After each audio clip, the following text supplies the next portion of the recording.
Let's make chicken liver known as Kaleji. I used to go specially to have this recipe in a restaurant with my dad.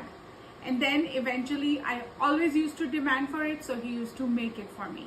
So today, just to bring those memories alive again, I am making his recipe of Kaleji and sharing with you all. In oil, add some cumin seeds, jeera, onions. As soon as onions change color, we are going to add tomatoes. Now add red chili powder according to your taste, turmeric, coriander powder, salt, add the Kaleji. Kaleji was marinating overnight.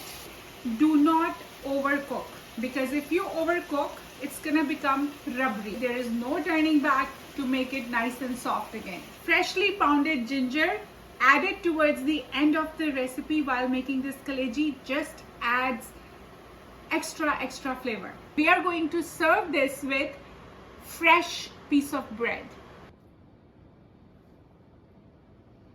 Tag all the Kaleji lovers. Enjoy!